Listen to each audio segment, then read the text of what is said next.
Há aproximadamente 4,6 bilhões de anos, o espaço atualmente ocupado pelo nosso sistema solar não era nada mais do que uma vasta, congelante e silenciosa nuvem de gás interestelar e poeira cósmica conhecida como uma nuvem molecular gigante. Esta nebulosa pré-solar era incrivelmente maciça, estendendo-se por vários anos-luz de espaço vazio. Sua composição era esmagadoramente dominada pelo hidrogênio. No estrito reino da química e da mecânica quântica, o hidrogênio é o elemento químico mais simples, mais leve e mais abundante no universo. Sua estrutura atômica consiste em um único próton carregado positivamente em seu núcleo, orbitado por um único elétron carregado negativamente. Juntamente com o hidrogênio, a nuvem continha hélio e vestígios de elementos mais pesados e complexos, como carbono, nitrogênio e ferro, que haviam sido forjados dentro dos núcleos de estrelas antigas e ejetados violentamente no espaço após suas mortes explosivas. Para entender como essa nuvem de gás difusa e caótica se transformou em um sistema solar altamente estruturado, devemos examinar os princípios físicos fundamentais do colapso gravitacional. No início do século XX, especificamente no ano de 1902, o físico e astrônomo britânico Sir James Obwood Jeans formulou um conceito matemático que alterou fundamentalmente a compreensão da humanidade sobre a formação estelar. A importância de Jeans no campo da astrofísica teórica é absoluta. Ele forneceu a estrutura matemática fundamental necessária para calcular com precisão quando uma nuvem celestial de gás entrará em colapso físico sob o peso absoluto de sua própria gravidade. Ele descobriu um limite crítico conhecido hoje como a massa de Jeans.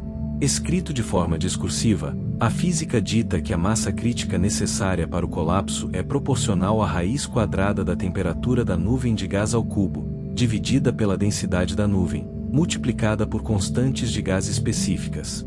Se uma região de uma nuvem molecular excede esse limite de massa específico, a pressão térmica externa gerada pelo movimento cinético de suas moléculas de gás não é mais matematicamente suficiente para neutralizar a força de esmagamento interna de sua própria gravidade. Nossa nebulosa pré-solar específica pairou perto desse limite crítico por milhões de anos em um delicado e frágil equilíbrio hidrostático. A pesquisa astrofísica moderna, apoiada pela análise isotópica de meteoritos antigos, teoriza fortemente que uma força cinética externa interrompeu esse equilíbrio. Uma supernova próxima, a explosão cataclísmica e terminal de uma estrela maciça e moribunda, enviou uma violenta onda de choque em alta velocidade propagando-se pelo meio interestelar. Quando essa onda de choque colidiu agressivamente com nossa nuvem molecular, ela comprimiu violentamente os gases, empurrando regiões localizadas muito além do limite de massa de Jeans. Isso desencadeou um colapso gravitacional irrefriável e localizado. À medida que o bolsão localizado de gás entrava em colapso sobre si mesmo, a lei física fundamental da conservação do momento angular ditava sua forma. Assim como um patinador artístico gira drasticamente mais rápido ao puxar os braços para junto do corpo, a nuvem encolhendo começou a girar com violência crescente. As forças centrífugas geradas por essa rotação rápida fizeram com que a nuvem esférica se achatasse em um colossal disco de acreção giratório. No centro geométrico exato deste vórtice rotativo, a grande maioria da massa em colapso se acumulou.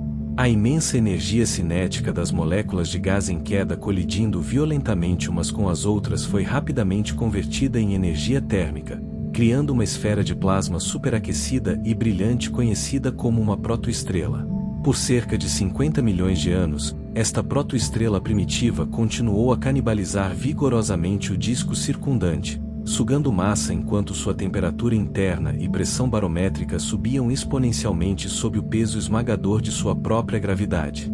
Eventualmente, a temperatura do núcleo desta densa protoestrela atingiu incompreensíveis 15 milhões de graus Kelvin. Neste limite térmico extremo, as leis fundamentais da física nuclear assumiram o controle absoluto.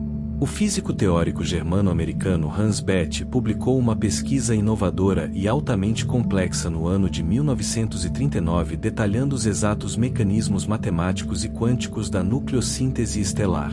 O trabalho de Bethe foi de importância monumental e de mudança de paradigma. Ele acabou sendo agraciado com o Prêmio Nobel de Física por provar definitivamente como exatamente as estrelas geram sua imensa energia através da fusão nuclear contínua. No núcleo esmagador de nosso Sol nascente, o calor e a pressão extremos forneceram energia cinética suficiente para superar a barreira de Coulomb.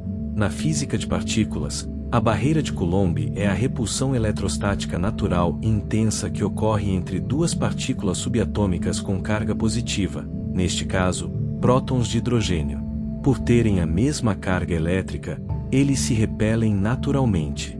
No entanto, o ambiente extremo do núcleo solar forçou esses prótons a se chocarem com uma velocidade tão inimaginável que a força nuclear forte assumiu o controle, ligando-os fisicamente para sintetizar um elemento mais pesado, o hélio. Durante essa transmutação nuclear contínua, uma minúscula fração da massa física original do hidrogênio é completamente aniquilada e convertida diretamente em energia eletromagnética pura. Essa reação violenta segue a lei física fundamental formulada por Albert Einstein, definida matematicamente, onde a energia liberada é igual à massa aniquilada multiplicada pela velocidade da luz ao quadrado. A repentina e explosiva pressão térmica externa gerada por essa fusão nuclear contínua equilibrou perfeitamente o esmagamento interno da imensa gravidade da estrela. Nosso Sol foi oficialmente inflamado, alcançando o equilíbrio hidrostático absoluto e inundando violentamente o disco escuro e giratório de detritos ao seu redor com uma luz radiante, brilhante e implacável. O palco estava finalmente montado para a forja de planetas.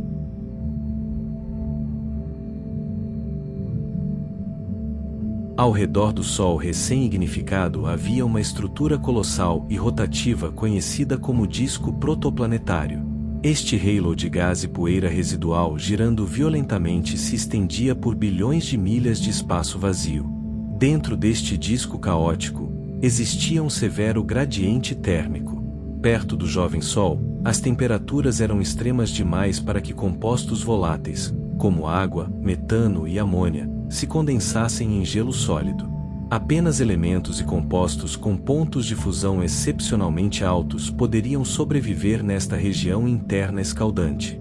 Consequentemente, o sistema solar interno passou a ser dominado por metais como ferro e níquel, ao lado de silicatos. No reino da química e da mineralogia, um silicato é um composto químico altamente estável contendo átomos de silício e oxigênio, que se liga fisicamente para formar a grande maioria das crostas rochosas nos planetas terrestres.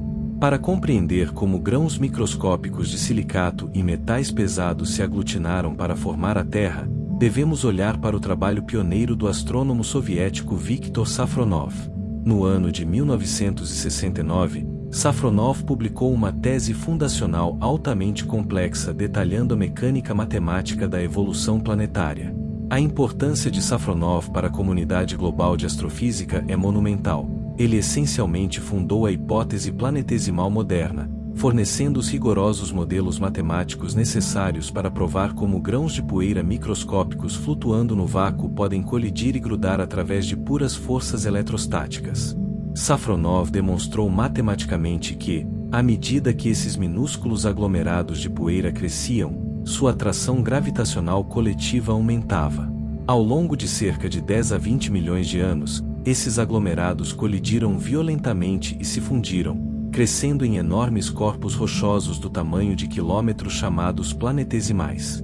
No caótico sistema solar interno, milhões desses planetesimais se chocaram agressivamente uns contra os outros, impulsionados pela mecânica cinética da física orbital. Através de colisões implacáveis e cataclísmicas, uma esfera rochosa específica começou a dominar sua trajetória orbital, varrendo todos os detritos ao redor. Esta crescente esfera de rocha derretida era o planeta embrionário Terra. Durante este período, conhecido como o Éon Adiano, começando há cerca de 4,6 bilhões de anos, a jovem Terra era uma terrível e fervente bola de magma. O planeta foi submetido a um bombardeio contínuo e apocalíptico de asteroides e cometas. Cada impacto entregava uma imensa quantidade de energia cinética à superfície do planeta. Nas ciências físicas, essa energia é governada pela equação matemática onde a energia cinética é igual a 1/2 da massa vezes a velocidade ao quadrado. Como os detritos celestiais atingiam a Terra a velocidades excedendo dezenas de milhares de milhas por hora, a pura energia cinética era instantaneamente convertida em um calor térmico inimaginável no momento do impacto, derretendo completamente a crosta rochosa. Simultaneamente, o planeta estava sendo aquecido de dentro para fora pelo decaimento agressivo de isótopos radioativos de vida curta. No estrito reino da mecânica quântica e da física nuclear, o decaimento radioativo é um processo físico em que um núcleo atômico instável perde energia espontaneamente ao emitir radiação ionizante, transformando-se fundamentalmente em um elemento estável diferente enquanto libera enormes quantidades de calor interno. Essa combinação de implacável bombardeio orbital e intenso aquecimento radiogênico interno desencadeou uma profunda transformação planetária conhecida como a Catástrofe do Ferro. À medida que a Terra embrionária crescia, sua temperatura interna acabou excedendo o ponto de fusão do ferro elementar, cerca de 2.800 graus Fahrenheit. Como metais pesados como ferro e níquel possuem uma massa atômica e densidade física significativamente maiores do que o magma de silicato circundante, a lei fundamental da gravidade forçou esses metais derretidos a afundarem fisicamente milhares de milhas para baixo, em direção ao exato centro geométrico do planeta. Esse colossal deslocamento global de trilhões de toneladas de metal líquido pesado gerou extremo atrito interno, liberando um surto adicional e avassalador de energia térmica que liquefez completamente todo o globo. Esse evento específico diferenciou a Terra em camadas físicas distintas, formando o núcleo metálico denso e o manto rochoso de silicato mais leve. A formação deste núcleo metálico foi um evento de absoluta importância biológica e física. Ele iniciou o efeito geodínamo, um fenômeno geofísico onde a agitação convectiva contínua do núcleo externo de ferro líquido gera enormes correntes elétricas, que por sua vez projetam um campo magnético colossal e invisível nas profundezas do espaço, protegendo para sempre o futuro planeta da radiação mortal do vento solar, que arrancaria a atmosfera. No entanto, a jovem Terra estava prestes a sofrer o evento único mais violento em toda a sua história planetária. Há cerca de 4,5 bilhões de anos, a Terra não estava sozinha em sua órbita. Um protoplaneta maciço e totalmente formado, aproximadamente do tamanho de Marte, chamado Theia, estava acelerando em uma rota de colisão direta com a Terra. Para explicar esse evento cataclísmico, os cientistas planetários americanos William Hartmann e Donald Davis publicaram a hipótese do grande impacto no ano de 1975. A importância deles para o campo da ciência planetária é profunda. Eles resolveram matematicamente o mistério duradouro da origem da Lua ao provar que uma colisão oblíqua e de raspão entre a Terra e um corpo do tamanho de Marte geraria os parâmetros físicos exatos necessários para forjar nossa companheira lunar. Quando Theia atingiu violentamente a Terra, o impacto ocorreu a uma velocidade estimada de 22.000 milhas por hora. A energia térmica e cinética liberada por essa colisão foi tão incompreensivelmente maciça que Theia foi instantaneamente e completamente vaporizada, juntamente com uma porção maciça do manto de silicato externo da Terra. Trilhões de toneladas de detritos rochosos superaquecidos e brilhantes foram ejetados explosivamente para o espaço, formando um denso anel em chamas de magma orbitando a Terra fortemente marcada. No vácuo congelante do espaço, as forças fundamentais da gravidade imediatamente se apoderaram desse anel de detritos. Em um período surpreendentemente curto, calculado por modelos de computador modernos como sendo inferior a um único século, os fragmentos em órbita de rocha vaporizada e magma colidiram violentamente e se aglutinaram, agregando-se ativamente em um corpo celestial totalmente novo. Esta recém-forjada esfera de rocha em resfriamento tornou-se nossa Lua.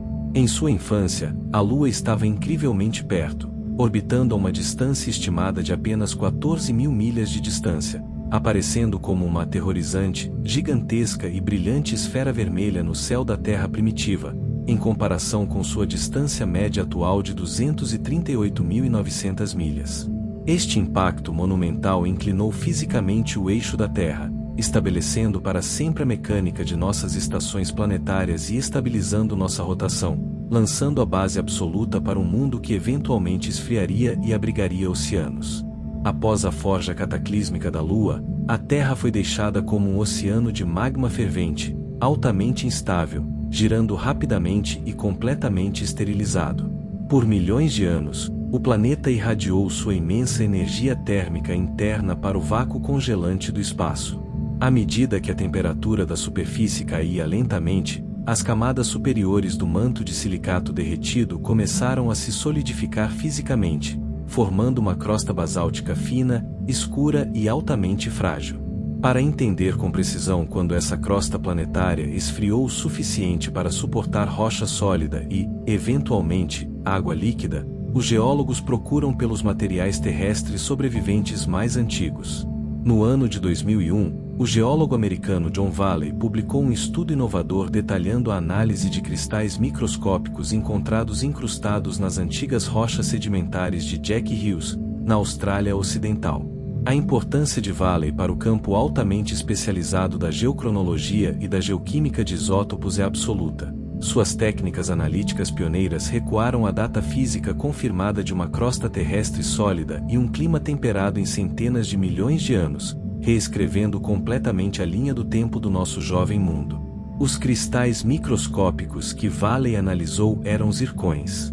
No rigoroso reino da química e da mineralogia, o zircão é um mineral nesosilicato altamente durável e incrivelmente resiliente composto de silicato de zircônio, o que significa que sua estrutura molecular consiste em átomos de zircônio, silício e oxigênio fortemente ligados entre si. Como os cristais de zircão são excepcionalmente resistentes ao calor extremo e à corrosão química, eles agem como cápsulas do tempo microscópicas virtualmente indestrutíveis. Utilizando a datação radiométrica de urânio-chumbo, um processo que mede a taxa matemática e previsível na qual isótopos de urânio radioativo presos dentro do cristal decaem em isótopos de chumbo estáveis, Valley e sua equipe determinaram que esses cristais específicos foram forjados há cerca de 4,4 bilhões de anos. Além disso, a proporção específica de isótopos de oxigênio presos dentro de suas redes atômicas forneceu prova física irrefutável de que água líquida existia na superfície da Terra no exato momento em que eles se cristalizaram. No entanto, a origem desta água apresentou um enorme quebra-cabeça astrofísico. O ambiente térmico extremo do sistema solar interno durante a acreção do planeta deveria ter vaporizado todos os compostos voláteis, deixando a Terra completamente seca. Inicialmente, os cientistas planetários teorizaram que erupções vulcânicas massivas e contínuas liberaram vapor de água preso no interior profundo, um processo geofísico conhecido como desgaseificação vulcânica. Embora a desgaseificação tenha contribuído para a atmosfera primitiva, a análise isotópica de nossos oceanos modernos, especificamente a proporção de deutério pesado para hidrogênio padrão, aponta para um sistema de entrega extraterrestre maciço e caótico. Entre 4,1 e 3,8 bilhões de anos atrás, a Terra e a Lua recém-formada foram submetidas a uma barragem devastadora e implacável de detritos celestiais conhecida como o intenso bombardeio tardio. As crateras na superfície da Lua hoje são as cicatrizes físicas e permanentes desta época violenta. A causa mecânica deste bombardeio apocalíptico era completamente desconhecida até o ano de 2005, quando uma equipe internacional de astrofísicos, incluindo Rodney Gomes, Harold Levison, Alessandro Morbidelli e Cléomenis Tsiganis, publicou o modelo de NICE, batizado com o nome da cidade na França, onde eles colaboraram para executar suas simulações de supercomputador. A importância deles para o campo da dinâmica orbital é monumental. Eles provaram matematicamente que os planetas gigantes de gás e gelo de nosso sistema solar externo não se formaram em suas órbitas atuais e estáveis, mas, em vez disso, migraram agressivamente pelo sistema solar, alterando fundamentalmente a trajetória de milhões de corpos. De acordo com o modelo de NICE, Júpiter, Saturno, Urano e Netuno se formaram originalmente muito mais perto do Sol, cercados por um disco denso e maciço de planetesimais de gelo. Ao longo de centenas de milhões de anos, suas interações gravitacionais com esses detritos de gelo fizeram com que suas órbitas mudassem lentamente. Eventualmente, Júpiter e Saturno, os dois planetas mais massivos do Sistema Solar, entraram em uma ressonância orbital precisa de 2:1. Isso significa que, para cada duas órbitas que Júpiter completava ao redor do Sol, Saturno completava exatamente uma. Esse alinhamento rítmico preciso gerou pulsos gravitacionais imensos e repetitivos. A física fundamental que governa essa interação baseia-se na lei da gravitação universal de Newton, declarada discursivamente como a força da gravidade é igual à constante gravitacional universal vezes o produto das duas massas dividido pelo quadrado da distância entre seus centros geométricos exatos. A força gravitacional combinada e amplificada gerada por essa ressonância desestabilizou violentamente toda a arquitetura do sistema solar externo. Ela fisicamente lançou os maciços gigantes de gelo, Netuno e Urano, para o exterior, em direção ao campo de detritos de gelo conhecido como Cinturão de Kuiper, espalhando agressivamente trilhões de cometas congelados e asteroides de gelo. Uma porção maciça desses estilhaços de gelo foi lançada para dentro, acelerando em direção ao Sol e cruzando diretamente a trajetória orbital da Terra. Milhões de cometas maciços e de gelo colidiram violentamente com o jovem planeta. Cometas são essencialmente bolas de neve sujas e primitivas compostas pesadamente por água congelada e gases presos. No estrito reino da química, a água é um composto químico altamente único, consistindo em dois átomos de hidrogênio covalentemente ligados a um átomo de oxigênio. Como o núcleo maciço de oxigênio atrai fortemente os elétrons compartilhados para si mesmo, a molécula é altamente polar, possuindo uma leve carga negativa de um lado e uma carga positiva do outro. Essa polaridade atômica única confere à água propriedades físicas anômalas, como uma capacidade de calor específico notavelmente alta, que mais tarde se tornaria absolutamente crucial para absorver a radiação solar e regular o clima global. Ao atingir a crosta rochosa da Terra a dezenas de milhares de milhas por hora, a imensa energia cinética vaporizou os cometas instantaneamente, enchendo a atmosfera primitiva com quantidades insondáveis de vapor de água. À medida que a era cataclísmica do intenso bombardeio tardio finalmente diminuía, a superfície planetária global continuava a esfriar. Quando a temperatura atmosférica caiu abaixo de 212 graus Fahrenheit, o ponto de ebulição físico da água, a densa e maciça camada de nuvens global começou a se condensar agressivamente. O que se seguiu foi uma chuva global torrencial e implacável que durou milhões de anos. A água líquida jorrou dos céus escuros, correndo sobre a rocha basáltica estéril, erodindo pesadamente a jovem crosta e se acumulando nas profundas e maciças crateras de impacto e bacias tectônicas. Esse dilúvio contínuo acabou forjando o primeiríssimo oceano global e primordial. Acima desse vasto oceano, escuro e sem vida, uma densa atmosfera secundária se estabilizou. Era incrivelmente pesada, altamente tóxica e completamente desprovida de oxigênio livre e respirável. Era composta principalmente de dióxido de carbono, vapor de água e nitrogênio. Na química, o nitrogênio é um gás altamente estável e inerte cujas moléculas diatômicas consistem em dois átomos de nitrogênio fortemente ligados por uma ligação tripla covalente incrivelmente forte. Essa ligação tripla requer quantidades maciças de energia térmica, cinética ou elétrica para ser fisicamente quebrada, permitindo que o gás nitrogênio se acumule com segurança e persista como um componente atmosférico importante e estável durante toda a história violenta do planeta. Sob este céu esmagador e irrespirável, protegido pelo campo magnético e submerso em um oceano recém-formado de água líquida, o complexo palco geoquímico estava finalmente montado para a transição física mais profunda na história do universo, o surgimento da vida biológica. Sob a pesada e esmagadora atmosfera da Terra primitiva, o recém-formado oceano global era um caldeirão quente, tóxico e altamente ácido, completamente desprovido de vida biológica. O mecanismo físico exato pelo qual a química inanimada e inorgânica fez a transição para organismos vivos e biológicos é conhecido como abiogenese. Para entender esse salto monumental, a comunidade científica aponta para um experimento de laboratório profundamente importante conduzido no ano de 1953 pelos químicos americanos Stanley Miller e Harold Urey. A importância de Miller e Urey para os campos da físico-química e astrobiologia é primordial. Eles foram os primeiros cientistas a simular com sucesso as condições hipotéticas da Terra primitiva em um ambiente de laboratório controlado, provando definitivamente que os complexos blocos de construção orgânicos da vida poderiam ser sintetizados espontaneamente a partir de gases simples e sem vida. Em seu aparelho selado, eles combinaram água, metano, amônia e gás hidrogênio. Eles então aplicaram faíscas elétricas contínuas para simular as intensas e violentas tempestades de raios que devastavam continuamente o céu primordial. Em uma única semana, a água límpida dentro de seus frascos de vidro adquiriu uma cor marrom escura e turva.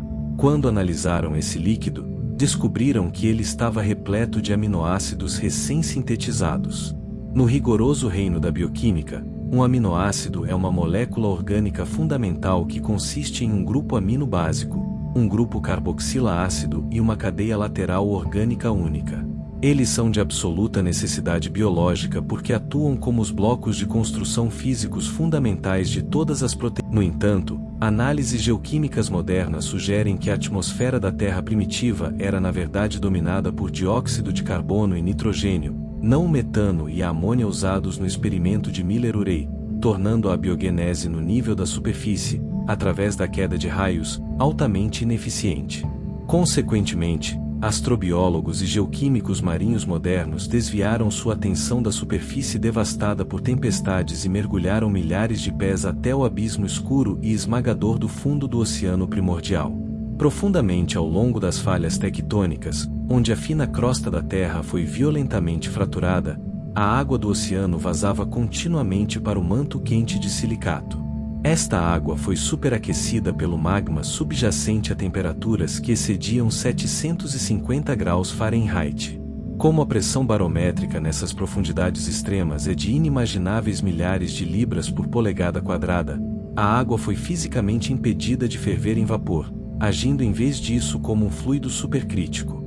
À medida que esse fluido superaquecido irrompia com força de volta através da crosta rochosa, ele carregava quantidades maciças de metais pesados dissolvidos, sulfeto de hidrogênio e energia térmica, criando estruturas imponentes em forma de chaminé conhecidas como fontes hidrotermais de mar profundo. Nestes ambientes de escuridão total e pressão extrema, ocorreu um processo biológico revolucionário chamado quimiossíntese. Ao contrário das plantas na superfície moderna, que dependem da energia solar cinética para produzir alimentos, os primeiros organismos primitivos unicelulares utilizaram a intensa energia térmica e o suprimento contínuo de compostos químicos inorgânicos que irrompiam das fontes. Essas bactérias extremófilas funcionavam inteiramente sem luz solar, alimentando-se do rico gás sulfeto de hidrogênio. Ao longo de centenas de milhões de anos de rigorosas tentativas e erros evolutivos, surgiu um organismo microscópico específico e altamente bem-sucedido, conhecido como o último ancestral comum universal, ou LUCA. O LUCA não foi o primeiro ser vivo, mas sim o ancestral comum mais recente de toda a vida atual na Terra. Era um procarionte simples e unicelular, o que significa que sua estrutura celular não possuía um núcleo distinto, delimitado por membrana, para proteger seu frágil código genético. Por mais de 1 bilhão de anos, essas bactérias primitivas e anaeróbicas dominaram completamente o oceano global, permanecendo escondidas nas profundezas escuras. Mas, há cerca de 2,4 bilhões de anos, ocorreu uma mudança global catastrófica impulsionada por fatores biológicos. Uma cepa nova e altamente agressiva de bactérias chamada cianobactérias evoluiu nas águas rasas e iluminadas pelo sol da costa. As cianobactérias conseguiram algo física e quimicamente milagroso. Elas evoluíram a capacidade de aproveitar a energia cinética da luz solar através de um processo bioquímico altamente complexo conhecido como fotossíntese. Nas ciências físicas estritas, a equação química da fotossíntese dita que 6 moléculas de dióxido de carbono combinadas com 6 moléculas de água líquida, quando energizadas fisicamente por fótons solares, são quimicamente transmutadas em uma molécula de açúcar glicose orgânico e 6 moléculas de gás oxigênio livre. Esse processo forneceu às cianobactérias uma vantagem energética massiva e virtualmente ilimitada sobre suas contrapartes do fundo do mar, permitindo que suas populações explodissem exponencialmente através do oceano global. No entanto, esse triunfo evolutivo liberou quantidades insondáveis de gás oxigênio livre na água como um resíduo metabólico. Para as bactérias anaeróbicas que haviam dominado a Terra até este ponto, o oxigênio era um gás altamente reativo, incrivelmente letal e tóxico. Antes que este oxigênio tóxico pudesse borbulhar e encher a atmosfera, ele reagiu agressivamente com as enormes quantidades de ferro elementar dissolvido que saturavam o oceano global desde a catástrofe do ferro. Na química, quando o oxigênio livre interage com o ferro dissolvido, ele desencadeia uma rápida reação de oxidação, formando o óxido de ferro insolúvel, comumente conhecido como ferrugem. Ao longo de dezenas de milhões de anos, trilhões de toneladas desse óxido de ferro vermelho e pesado se precipitaram fisicamente da água do mar e afundaram no fundo do oceano, formando enormes camadas alternadas de rocha sedimentar. Essas colossais estruturas geológicas, conhecidas como formações ferríferas bandadas, são a prova física absoluta desse evento de oxidação em escala planetária e constituem a grande maioria do minério de ferro extraído pela civilização humana hoje. Uma vez que os oceanos foram completamente esgotados de ferro dissolvido, o oxigênio livre não tinha para onde ir. Começou a se desgaseificar violentamente da superfície do oceano, saturando a densa atmosfera de dióxido de carbono. Esta época específica é conhecida como o Grande Evento de Oxidação. Ele desencadeou a primeira, e talvez mais devastadora, extinção em massa da história planetária, aniquilando completamente quase toda a vida anaeróbica na Terra que não podia se esconder nas profundezas do subsolo ou no fundo dos oceanos abissais. O céu mudou lentamente de um laranja tóxico e nebuloso para um azul brilhante e claro, abrindo caminho químico para a evolução de organismos altamente complexos que respiram oxigênio. O sucesso biológico catastrófico das cianobactérias e o subsequente grande evento de oxidação alteraram completamente a química atmosférica do planeta, iniciando uma grave crise climática global. Antes da acumulação de oxigênio livre, a atmosfera primitiva da Terra era fortemente isolada pelo gás metano, produzido em quantidades maciças por antigas arqueias metanogênicas.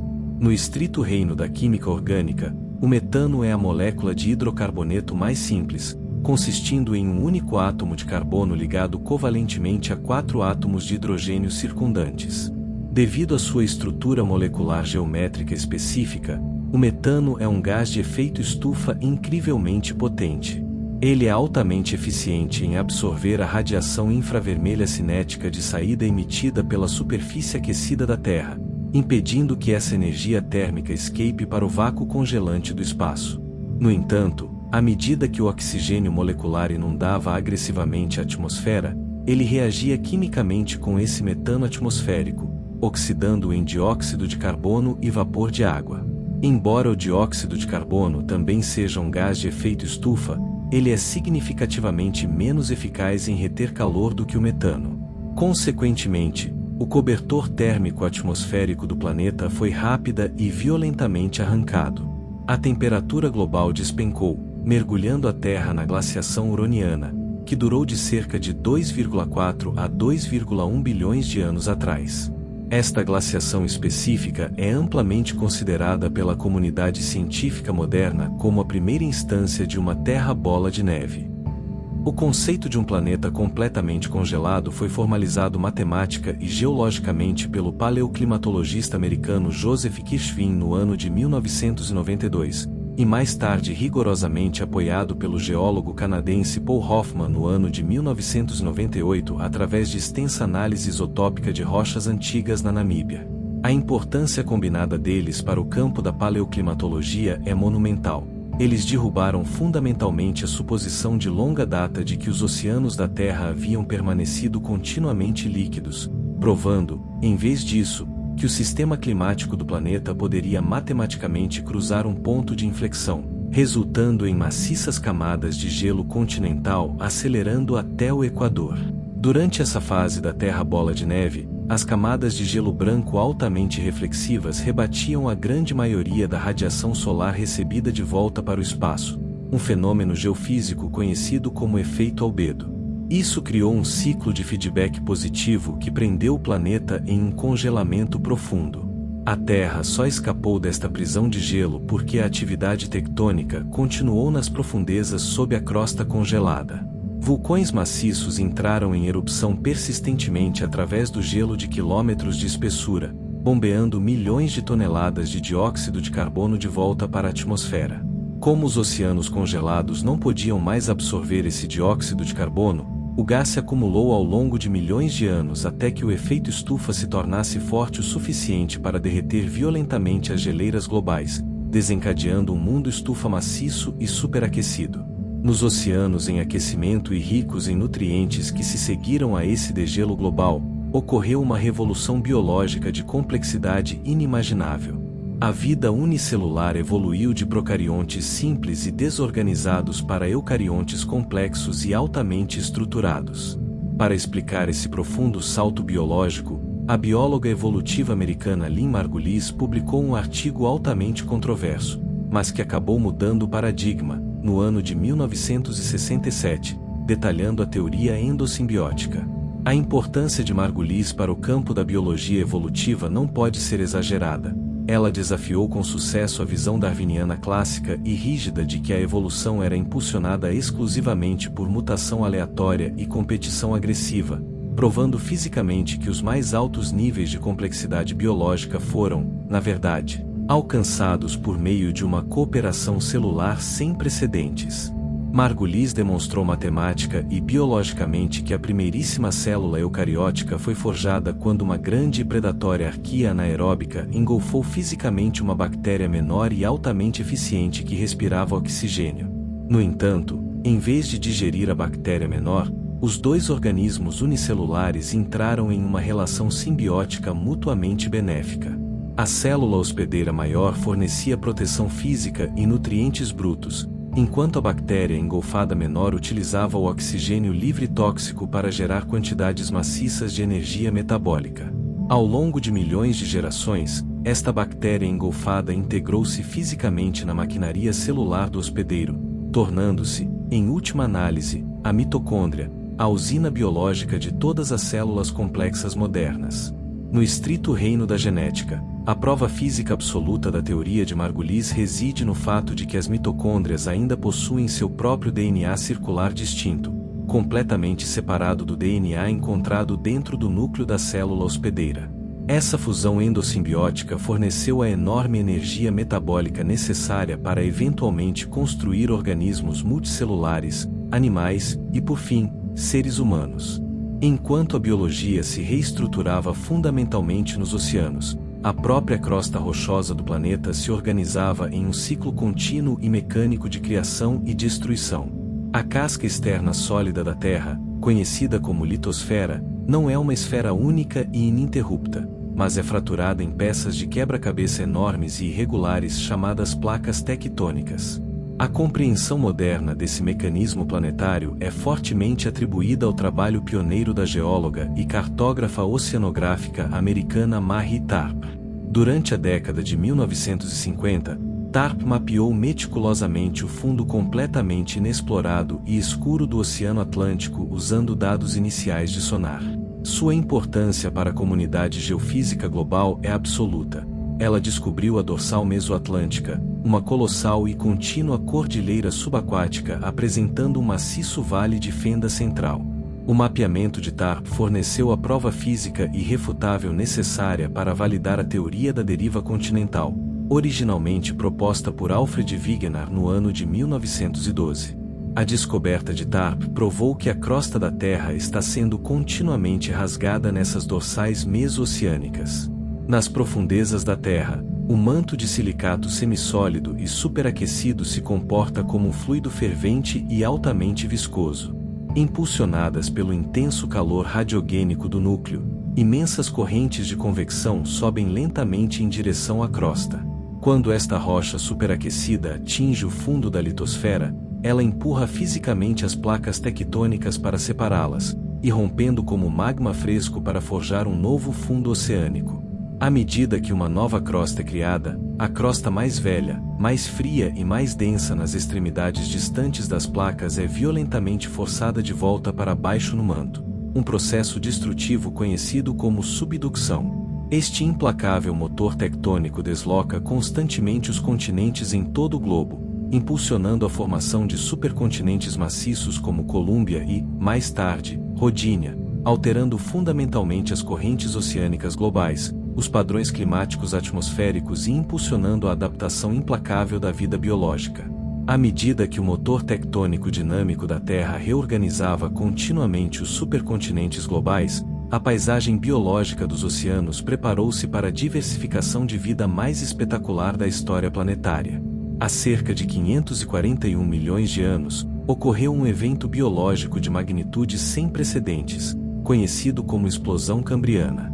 Durante esta janela geológica relativamente breve, quase todos os principais filos animais que existem hoje apareceram repentinamente no registro fóssil, exibindo arquiteturas biológicas altamente complexas, incluindo membros articulados, olhos compostos e exoesqueletos endurecidos de carbonato de cálcio.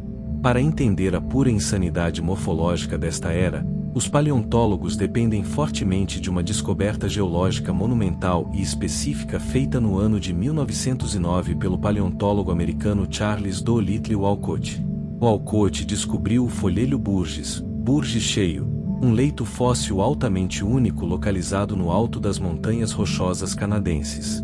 A importância de Walcott para o campo da paleontologia de invertebrados é absoluta. Sua escavação e classificação meticulosas de dezenas de milhares de fósseis forneceram a prova física irrefutável de que o período cambriano experimentou uma explosão repentina e massiva de vida macroscópica complexa.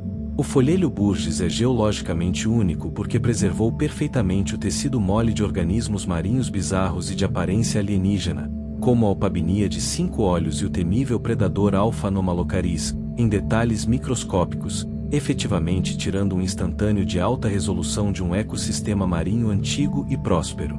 Apesar desta proliferação massiva de vida nos oceanos, as vastas massas de terra continentais da Terra permaneceram completamente estéreis, escaldadas e totalmente irradiadas pelo Sol. Para que a biologia cruzasse fisicamente a fronteira da água para a terra firme, o planeta teve que fabricar um escudo químico global. Este escudo é a camada de ozônio. No estrito reino da química atmosférica, o ozônio é uma molécula inorgânica altamente reativa que consiste em 3 átomos de oxigênio ligados covalentemente. Sua formação na alta estratosfera é impulsionada pelo bombardeio implacável de radiação ultravioleta solar. A luz ultravioleta consiste em fótons altamente energéticos que possuem energia cinética suficiente para quebrar fisicamente as ligações químicas do gás oxigênio diatômico padrão, as moléculas de oxigênio de 2 átomos produzidas pela vida marinha fotossintetizante. Quando um fóton ultravioleta incidente atinge violentamente uma molécula de oxigênio diatômico, ele a divide em 2 átomos de oxigênio solitários e altamente instáveis. Esses átomos livres e altamente reativos colidem imediatamente e se ligam fisicamente a moléculas de oxigênio diatômico intactas, sintetizando o ozônio triatômico. A importância desta camada de ozônio é de absoluta necessidade biológica. Ela atua como um enorme filtro planetário, absorvendo a grande maioria da radiação ultravioleta letal que chega. Sem esse escudo químico, a intensa energia cinética ultravioleta penetraria fisicamente nas células de qualquer organismo terrestre, quebrando agressivamente as delicadas ligações atômicas de suas fitas de DNA, causando mutações genéticas catastróficas e morte celular imediata. Há cerca de 400 milhões de anos, a camada de ozônio havia se tornado espessa o suficiente para bloquear completamente essa radiação mortal, permitindo que as primeiras plantas primitivas e tetrápodes anfíbios finalmente rastejassem para fora dos oceanos e colonizassem permanentemente os continentes rochosos e secos. Essa colonização terrestre culminou no período Carbonífero, começando há cerca de 359 milhões de anos. A Terra passou a ser dominada por colossais florestas pantanosas de samambaias gigantes e árvores de escamas que se estendiam por todo o globo. Essas plantas antigas evoluíram um polímero orgânico revolucionário e altamente complexo conhecido como lignina para fornecer a estrutura física rígida necessária para crescer centenas de pés de altura contra a atração descendente da gravidade da Terra.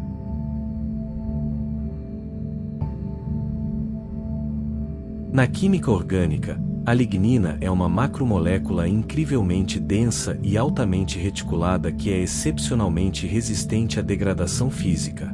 Como as bactérias e fungos daquela época ainda não haviam evoluído as enzimas bioquímicas específicas necessárias para digerir esse novo e resistente polímero, quantidades maciças de árvores mortas se acumularam nos pântanos estagnados e anaeróbicos sem se decompor. Ao longo de milhões de anos, a imensa pressão geológica do deslocamento das placas tectônicas esmagou fisicamente e cozinhou termicamente essas florestas não decompostas, transformando seu carbono preso diretamente nas enormes jazidas subterrâneas de carvão que acabariam alimentando a industrialização humana centenas de milhões de anos depois.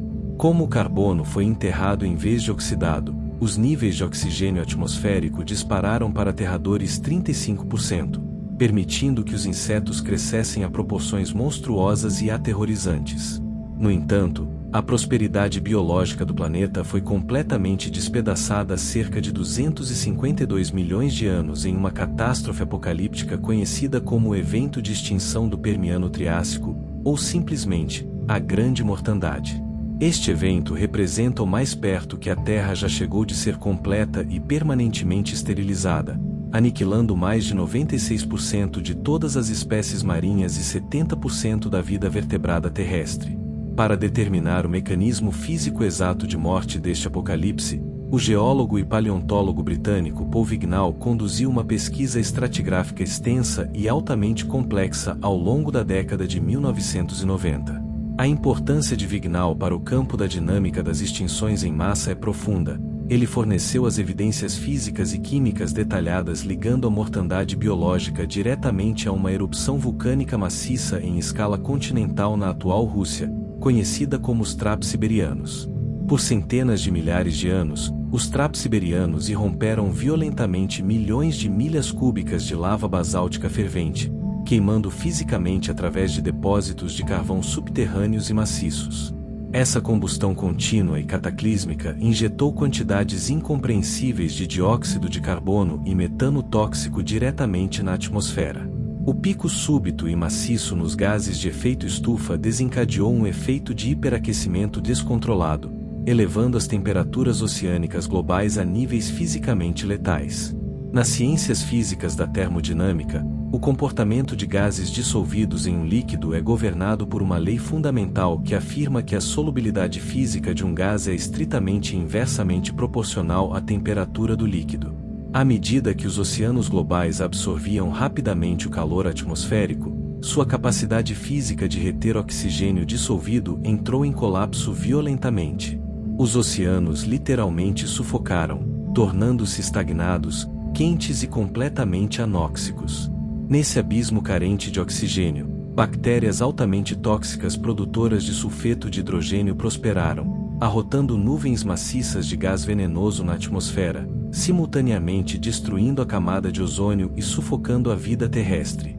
A Terra foi transformada de volta em uma paisagem infernal, tóxica e fervente, errando o relógio evolutivo e abrindo caminho sombrio e desolado para a eventual ascensão dos dinossauros. Após a desolação apocalíptica da Grande Mortandade, a Terra se recuperou lenta e agonizantemente ao longo de dezenas de milhões de anos. O motor tectônico global havia impulsionado quase todas as massas de terra terrestre juntas em um único e colossal supercontinente conhecido como Pangeia. Estendendo-se de polo a polo, este continente maciço era cercado por um único oceano global chamado Pantalassa. O vasto interior da Pangeia era um deserto severo e árido, caracterizado por flutuações extremas de temperatura porque estava totalmente isolado dos efeitos moderadores e de resfriamento da umidade do oceano. Foi dentro deste ambiente severo e implacável que um grupo de répteis altamente resiliente e adaptável, conhecido como dinossauros, evoluiu pela primeira vez durante o período Triássico, começando há cerca de 252 milhões de anos. À medida que a era Mesozoica progredia para os períodos Jurássico e Cretáceo, a implacável agitação convectiva do manto superaquecido nas profundezas da crosta terrestre começou a despedaçar fisicamente a Pangeia. Enormes vales de fenda se abriram, e o oceano global inundou violentamente, criando os mares interiores rasos e ricos em nutrientes que caracterizaram a era. O clima global durante o Mesozoico era incrivelmente quente e tropical, sem absolutamente nenhuma calota polar permanente. A atmosfera estava fortemente saturada de dióxido de carbono, bombeado continuamente por intensa atividade vulcânica global à medida que as placas continentais se fraturavam. Esse poderoso efeito estufa permitiu que selvas densas e tropicais florescessem globalmente, fornecendo a base de energia biológica maciça necessária para sustentar o gigantismo absoluto dos dinossauros saurópodes. Por mais de 160 milhões de anos, essas criaturas magníficas dominaram completamente a biosfera terrestre. No entanto, seu reinado foi violentamente encerrado há exatamente 66 milhões de anos. A mecânica física desta extinção em massa foi um mistério científico altamente debatido até o ano de 1980, quando uma equipe de pai e filho, o físico americano ganhador do Prêmio Nobel Luiz Alvarez e o geólogo Walter Alvarez, publicou um artigo de pesquisa profundamente importante e de mudança de paradigma. A importância da equipe Alvarez para os campos da geologia e paleontologia é absolutamente monumental. Eles resolveram definitivamente o mistério do evento de extinção do Cretáceo-Paleogeno, mudando o foco da lenta mudança climática terrestre para um impacto extraterrestre repentino e catastrófico. Ao examinar uma camada específica de rocha sedimentar em Gubbio, Itália, que corresponde matematicamente ao momento exato em que os dinossauros desapareceram, a equipe de Alvarez descobriu uma anomalia química surpreendente. Esta fina camada de argila continha concentrações do elemento irídio que eram centenas de vezes superiores aos níveis normais de fundo. No estrito reino da química e da metalurgia, o irídio é um metal de transição altamente denso, incrivelmente duro e altamente resistente à corrosão, pertencente ao grupo da platina. Crucialmente, o irídio é extremamente raro na superfície da Terra. Durante a catástrofe do ferro, quando a Terra jovem e derretida se diferenciou em camadas físicas, quase todo o irídio nativo do planeta, devido ao seu enorme peso atômico, afundou fisicamente para o centro geométrico absoluto do planeta, travando para sempre no núcleo metálico. No entanto, o irídio é altamente abundante em asteroides e cometas primitivos e indiferenciados. A equipe de Alvarez concluiu matematicamente que a única maneira física de essa enorme quantidade de irídio ser distribuída uniformemente por todo o globo em uma única camada geológica seria se um asteroide maciço tivesse colidido violentamente com a Terra, vaporizando-se com o impacto e cobrindo todo o planeta com poeira radioativa e extraterrestre. Uma década depois, no ano de 1990, os geofísicos finalmente descobriram a física arma fumegante necessária para validar perfeitamente a hipótese de Alvarez, a cratera de Chicxulub. Enterrada profundamente sob a península de Yucatán, no atual México, os cientistas mapearam uma colossal estrutura de impacto circular medindo cerca de 93 milhas de diâmetro. A física matemática e os modelos de supercomputadores determinam que o asteroide que forjou essa cratera tinha cerca de 6 a 10 milhas de largura. Ele atingiu as águas costeiras rasas de Yucatán a uma velocidade estimada de 45 mil milhas por hora. A física cinética desse impacto é quase incompreensível. Seguindo a lei matemática fundamental onde a energia cinética é igual a 1/2 da massa vezes a velocidade ao quadrado, a massa pura e a velocidade astronômica do asteroide resultaram em uma liberação de energia equivalente a mais de 100 trilhões de toneladas de TNT, ou cerca de 1 bilhão de vezes mais poderosa do que as bombas atômicas lançadas durante a Segunda Guerra Mundial. No momento do impacto, a energia cinética converteu-se instantaneamente em um pulso térmico catastrófico. O próprio asteroide, junto com milhares de milhas cúbicas da crosta terrestre, foi instantaneamente vaporizado. Uma onda de choque colossal propagou-se violentamente para fora, achatando instantaneamente florestas tropicais por milhares de milhas. O impacto deslocou fisicamente o oceano, gerando tsunamis supersônicos e aterrorizantes, com centenas de pés de altura, que varreram violentamente as costas dos continentes vizinhos. No entanto, o verdadeiro assassino global foi o material ejetado explosivamente para a alta atmosfera. O asteroide atingiu uma região específica da crosta terrestre fortemente composta por gesso, um mineral de sulfato. A imensa energia térmica do impacto vaporizou instantaneamente esse gesso, injetando bilhões de toneladas de aerossóis de enxofre altamente reflexivos diretamente na estratosfera.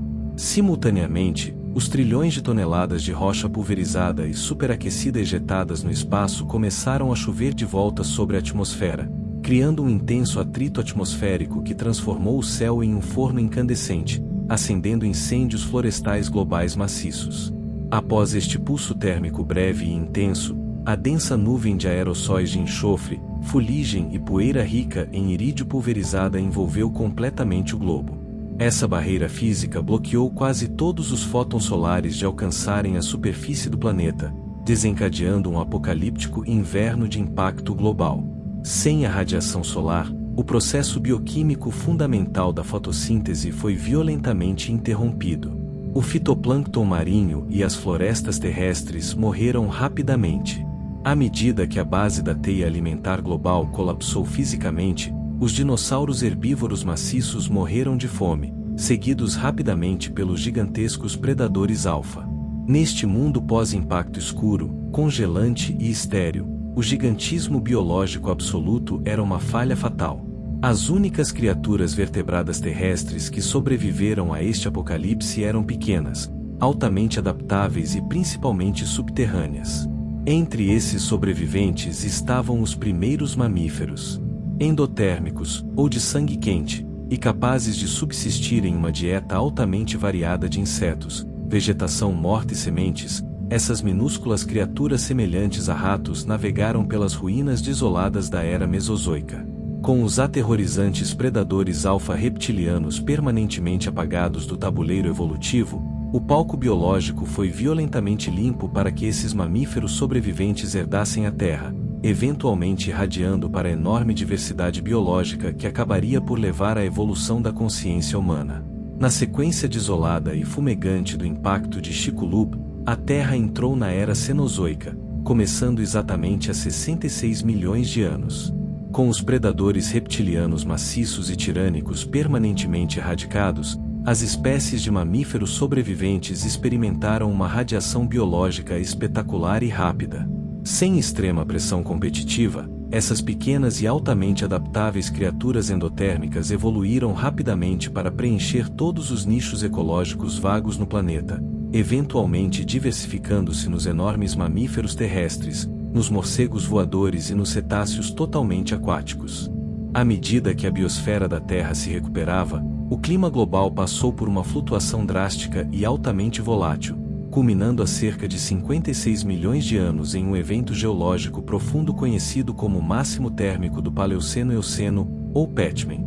Para compreender totalmente a pura escala desse antigo evento de aquecimento global, a comunidade científica baseia-se na pesquisa fundamental do paleoceanógrafo americano James Zachos. No ano de 2001, Zachos publicou um registro isotópico contínuo e altamente detalhado do clima da Terra abrangendo toda a era Cenozoica. A importância de Zachos para o campo da geologia marinha e paleoclimatologia é absoluta. Ele forneceu a prova física definitiva de que o clima da Terra pode sofrer eventos de aquecimento repentinos e catastróficos impulsionados inteiramente por injeções maciças de gases de efeito estufa. Zachos e sua equipe alcançaram isso analisando as conchas microscópicas de carbonato de cálcio de foraminíferos bentônicos, minúsculos organismos marinhos unicelulares que vivem no fundo do oceano profundo. Ao medir matematicamente a proporção específica de isótopos de carbono presos dentro dessas conchas fossilizadas, os cientistas podem reconstruir perfeitamente o antigo ciclo do carbono. No estrito reino da química, isótopos são formas variantes do exato mesmo elemento químico que possuem o mesmo número de prótons carregados positivamente, mas um número diferente de nêutrons de carga neutra. O carbono 12 é o isótopo mais abundante e mais leve, enquanto o carbono 13 é ligeiramente mais pesado. Como a vida biológica prefere esmagadoramente utilizar o isótopo carbono 12 mais leve durante os processos metabólicos, um pico repentino e maciço de carbono 12 no registro geológico prova matematicamente que bilhões de toneladas de carbono orgânico foram ejetadas violentamente no oceano e na atmosfera. Durante o Patchman, evidências geológicas sugerem que intrusões vulcânicas maciças assaram vastos depósitos subterrâneos de carvão, enquanto oceanos em aquecimento desestabilizaram simultaneamente colossais reservatórios de hidratos de metano congelados enterrados no fundo do mar. Esta liberação cataclísmica de carbono elevou a temperatura global em mais de 9 graus Fahrenheit em um mero piscar de olho geológico, transformando a Terra em uma estufa sufocante e sem gelo, onde palmeiras tropicais floresceram até o norte do Círculo Polar Ártico. No entanto, esta terra estufa não era um estado físico permanente. Começando há cerca de 50 milhões de anos, um evento tectônico geofísico maciço alterou fundamentalmente a química atmosférica do planeta. A placa tectônica indiana, acelerando para o norte a velocidades geológicas sem precedentes, colidiu violentamente com a enorme placa eurasiana. A imensa energia cinética e a pressão geológica desta colisão continental dobraram fisicamente a litosfera da Terra, empurrando milhões de toneladas de rocha para o céu para forjar a imponente cordilheira do Himalaia e o vasto planalto tibetano. Essa colossal elevação geológica iniciou um poderoso termostato químico global conhecido como o ciclo de feedback do intemperismo de silicato. Nas ciências físicas, o intemperismo químico ocorre quando o dióxido de carbono atmosférico se dissolve fisicamente nas gotículas de água atmosféricas, sintetizando um ácido carbônico fraco. Quando esta água da chuva ácida castigou implacavelmente as imponentes rochas de silicato recém-expostas do Himalaia, desencadeou uma reação química contínua. O carbono foi fisicamente retirado da água da chuva, ligado quimicamente a íons de cálcio e magnésio dissolvidos e lavado por enormes sistemas fluviais até o oceano global. Uma vez no oceano, os organismos marinhos utilizaram esses compostos químicos para construir suas conchas, eventualmente morrendo e afundando na planície abissal, travando permanentemente o carbono em enormes camadas de calcário sólido. Essa lavagem mecânica e implacável do dióxido de carbono da atmosfera arrancou agressivamente o cobertor térmico da Terra, iniciando uma profunda tendência de resfriamento global que eventualmente levou à formação da camada de gelo antártica permanente há cerca de 34 milhões de anos. À medida que o planeta ficava progressivamente mais frio, ele entrou na época do Pleistoceno, começando há cerca de 2,58 milhões de anos. A Terra ficou presa em um ciclo alternado e implacável de avanço e recuo de eras glaciais globais.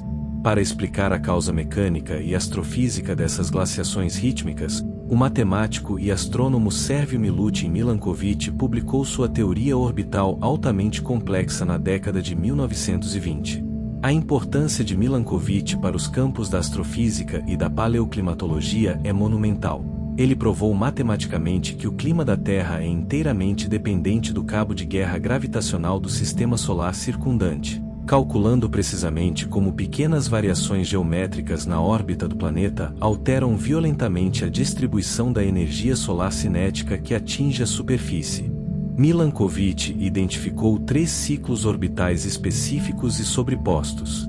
Primeiro, a excentricidade da órbita da Terra se estende lentamente de um círculo quase perfeito para uma ligeira elipse ao longo de um período de 100 mil anos, impulsionada pelas maciças atrações gravitacionais de Júpiter e Saturno. Segundo, a obliquidade física, ou a inclinação axial do planeta, muda para frente e para trás entre 22,1 e 24,5 graus ao longo de um ciclo de 41 mil anos. Finalmente, a precessão axial, representando a oscilação lenta e mecânica do eixo de rotação da Terra, muito parecido com um peão perdendo momento, completa um ciclo a cada 26 mil anos. Quando esses 3 ciclos geométricos independentes se alinham perfeitamente para minimizar matematicamente a quantidade de radiação solar que atinge o hemisfério norte durante os meses de verão, a camada de neve do inverno não derrete. Ao longo de milhares de anos, isso desencadeia um efeito de albedo descontrolado, permitindo que colossais geleiras continentais, com quilômetros de espessura, marchem fisicamente para fora, esmagando continentes inteiros. Foi durante esta época congelante e altamente volátil que o predador alfa-biológico definitivo surgiu nas áridas savanas da África Oriental. À medida que o clima global esfriava, as densas florestas tropicais do continente africano recuavam fisicamente, substituídas por vastas e abertas pastagens, altamente perigosas. No ano de 1974, O paleoantropólogo americano Donald Johanson fez uma descoberta que alterou permanentemente a compreensão da humanidade sobre suas próprias origens biológicas. Johanson descobriu o esqueleto fossilizado notavelmente preservado do Australopithecus afarensis, famosamente apelidado de Lucy. A importância de Johanson para o campo da biologia evolutiva é absoluta. Sua descoberta forneceu o fóssil de transição físico e irrefutável, provando que os primeiros hominídeos desenvolveram o bipedalismo obrigatório, a capacidade mecânica de andar ereto sobre duas pernas, muito antes de desenvolverem cérebros maciços e altamente complexos. Ao ficar fisicamente eretos, esses primeiros ancestrais minimizaram a área de superfície de seus corpos exposta ao sol equatorial punitivo e liberaram suas mãos para manipular pedras e gravetos. Essa vantagem anatômica desencadeou uma corrida armamentista evolutiva exponencial e sem precedentes. Ao longo de milhões de anos, a implacável pressão evolutiva das mudanças climáticas da era glacial forçou o gênero Homo a depender cada vez mais da inteligência e da cooperação social altamente complexa sobre a força física pura. Ao aproveitar fisicamente a combustão química do fogo e manipular o ambiente através de ferramentas projetadas, o Homo sapiens finalmente emergiu, quebrando fundamentalmente as regras padrão da evolução biológica e preparando-se para se tornar uma força geológica capaz de remodelar o planeta inteiro. À medida que a civilização humana se industrializou rapidamente nos últimos 2 séculos, a Terra entrou em uma época geológica completamente sem precedentes. No ano de 2000, o químico atmosférico holandês e ganhador do Prêmio Nobel Paul Crutzen popularizou formalmente o termo antropoceno para descrever esta era nova e altamente volátil. A importância de Crutzen para a comunidade científica global é absoluta. Ele demonstrou química e matematicamente como os clorofluorocarbonetos fabricados pelo homem estavam interagindo fisicamente com a luz ultravioleta para destruir a camada de ozônio protetora da Terra, rendendo-lhe o Prêmio Nobel de Química. Ao definir o antropoceno, Crutzen destacou a aterrorizante realidade de que uma única espécie biológica, a humanidade, havia se tornado a força geológica, química e climatológica dominante no planeta. Ao extrair mecanicamente e comburir quimicamente o equivalente a centenas de milhões de anos de carbono enterrado, na forma de carvão fossilizado, petróleo líquido e gás natural, a humanidade está injetando violentamente bilhões de toneladas de dióxido de carbono de volta na atmosfera. Nas ciências físicas, isso acelera rapidamente o efeito estufa, retendo agressivamente a radiação térmica cinética de saída e ameaçando a delicada estabilidade climática de 10.000 anos que permitiu que a agricultura e a civilização humanas florescessem em primeiro lugar. No entanto, mesmo que a humanidade navegue com sucesso por esta crise climática auto-infligida, o futuro a longo prazo do planeta permanece atado às leis mecânicas e implacáveis da geologia e astrofísica. Olhando profundamente para o futuro geológico, o implacável motor tectônico alimentado pelo núcleo radiogênico da Terra continuará a remodelar fisicamente os continentes. Com base em modelos geofísicos rigorosos publicados pelo geólogo americano Christopher Scotese no início da década de 1980, os cientistas projetam que em cerca de 250 milhões de anos, as atuais massas de terra terrestres colidirão violentamente mais uma vez. A importância de Scotese para o campo da paleogeografia é primordial. Suas projeções tectônicas computadorizadas forneceram os primeiríssimos mapas preditivos matematicamente precisos do futuro profundo da Terra. Este maciço supercontinente futuro, frequentemente referido como Pangeia Última ou Amásia, apresentará um vasto deserto interior hiperárido experimentando extremos de temperatura brutais e inabitáveis. A formação desta enorme massa de terra interromperá fundamentalmente as correntes oceânicas globais, potencialmente desencadeando outro evento devastador de extinção em massa. Ainda assim, o fim biológico definitivo da Terra não será ditado pelo deslocamento das placas tectônicas, mas pela evolução física de nossa estrela hospedeira. No reino preciso da mecânica estelar, à medida que uma estrela da sequência principal como o nosso Sol funde continuamente hidrogênio em hélio, seu núcleo torna-se lentamente mais denso e mais quente. Isso aumenta a taxa de fusão nuclear, fazendo com que a luminosidade geral da estrela aumente gradualmente ao longo de bilhões de anos. Em cerca de 600 milhões de anos, Esta radiação solar cinética em constante aumento acelerará drasticamente o ciclo de feedback do intemperismo de silicato da Terra. À medida que as temperaturas da superfície global aumentam, a umidade atmosférica e as chuvas aumentarão, retirando agressivamente o dióxido de carbono da atmosfera e prendendo-o permanentemente na crosta rochosa do planeta como calcário sólido. Eventualmente, a concentração de dióxido de carbono atmosférico cairá abaixo do limite mínimo físico absoluto exigido para a fotossíntese C3, a via bioquímica específica utilizada por cerca de 95% de toda a vida vegetal atual na Terra. Sem plantas para sintetizar quimicamente energia orgânica e oxigênio livre, a base absoluta da teia alimentar global colapsará fisicamente. A vida animal terrestre irá sufocar e morrer de fome rápida e permanentemente, deixando para trás apenas extremófilos microscópicos e simples. Daqui a cerca de 1 bilhão de anos, a luminosidade do Sol aumentará em massivos 10%. Este fluxo avassalador de energia térmica elevará violentamente as temperaturas da superfície global, fazendo com que os oceanos restantes evaporem agressivamente. No estrito reino da química atmosférica, o vapor de água é um gás de efeito estufa incrivelmente potente. À medida que milhões de toneladas de vapor de água inundarem o céu, isso desencadeará um efeito estufa descontrolado e irrefriável, espelhando completamente as condições apocalípticas e ferventes do moderno planeta Vênus. No alto da alta atmosfera, fótons ultravioleta de alta energia incidentes atingirão violentamente essas moléculas de água, quebrando fisicamente as ligações covalentes que mantêm os átomos de oxigênio e hidrogênio juntos. Os átomos de hidrogênio solitários e incrivelmente leves atingirão facilmente a velocidade de escape, sangrando permanentemente para o vácuo congelante do espaço e deixando a Terra completamente seca. A morte absoluta e final do planeta está programada matematicamente para ocorrer em cerca de 5 bilhões de anos. Neste limite astrofísico preciso, o Sol esgotará completamente o combustível de hidrogênio em seu núcleo.